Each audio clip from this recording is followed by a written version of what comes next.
Hi, class. It's Professor Cambridge. I want to just cover some things for you before you go on break so that you can have a peaceful and productive break. Um, First of all, I loved the poetry that you did. Even those of you that did not do the assignment correctly wrote beautiful poems. However, if you want a grade, and you want a good grade, you need to read the assignment. Specifically, this is what you need to do. You need to use the same source for both your poems, high and low. You can't use two different sources for the poems, like one source for the high poem and one source for the low poem. No, you need to use the same source for both of them. Okay. Also, you cannot use any of your own words. You cannot make up a poem. You have to find a source, take the words out of that source, and use those words to make a poem. You can't add anything. Otherwise, it would be your own poem and not a found poem. Okay. Those of you that did the poem the way it was said, to be done, you did really well. And I hope you enjoyed it, especially the guys. You guys wrote great poetry, which is not surprising. A lot of the modernist poets were men. So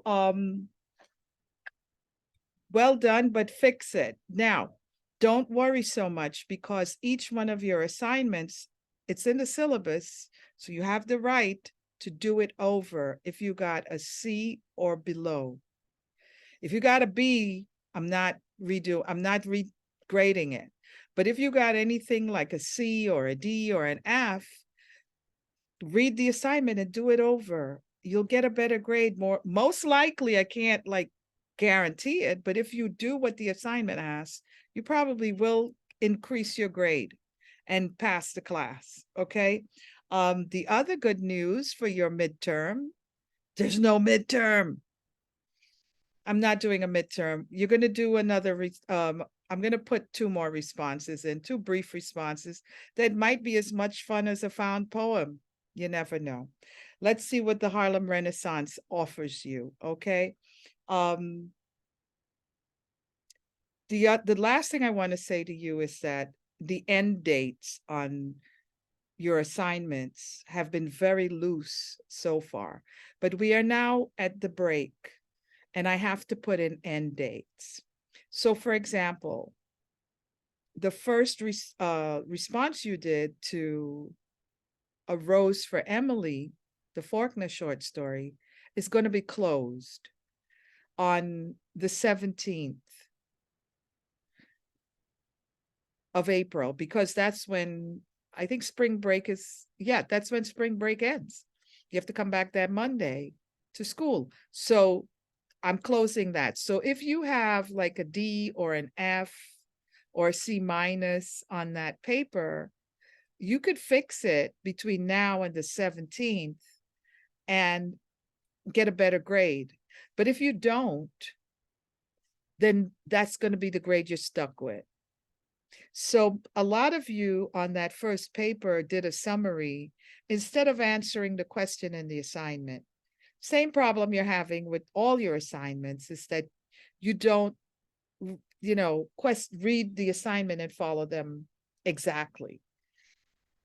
If you do that, there's a chance you'll get a B and above.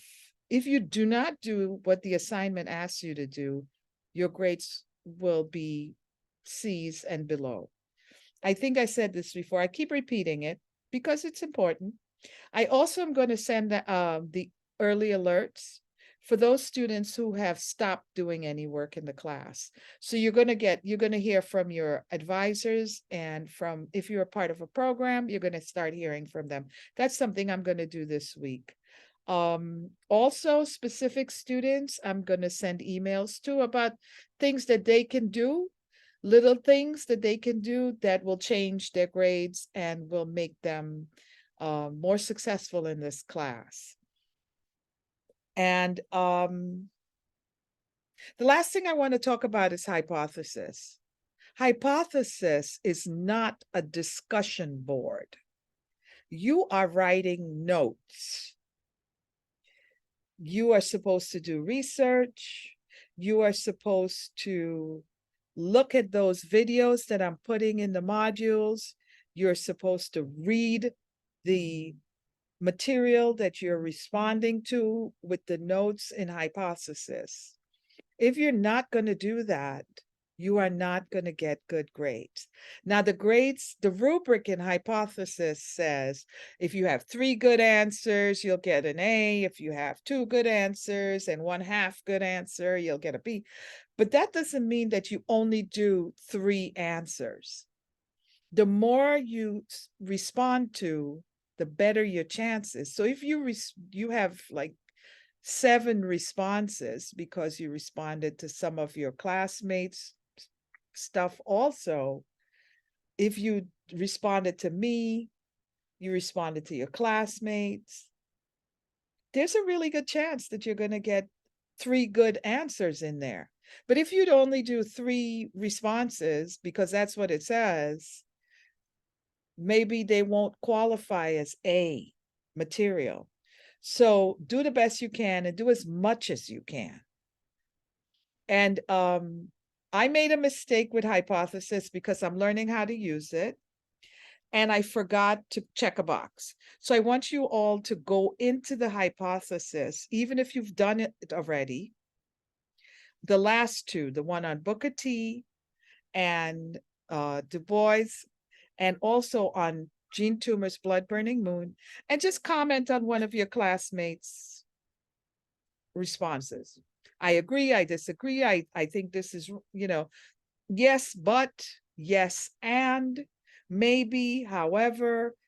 Start the conversation with that. You only need to do 1 if you've already done all your comments and your notes in the hypothesis, because they're not showing up for me to grade them. I made a boo-boo. We're learning. We all make boo-boos. That's why I give my students 2 and 3 tries at an assignment. You have more than 1 try at all your assignments. So please use this time between now and the break to clean up Faulkner, the first part. Also, if you haven't commented on Gertrude Stein's Blue Plate, that's going to be closing the week after. All these assignments are going to start to close, okay? So please get as much as you can finished and enjoy your break. Remember that you're not going to have a midterm. This class turned out to be easier than I thought I could write it to be, but I want you to enjoy it too. We're going to be doing the Harlem Renaissance when you come back, and then the Latinx and the Asian writers. So please do what you can and have a wonderful break, okay? Bye.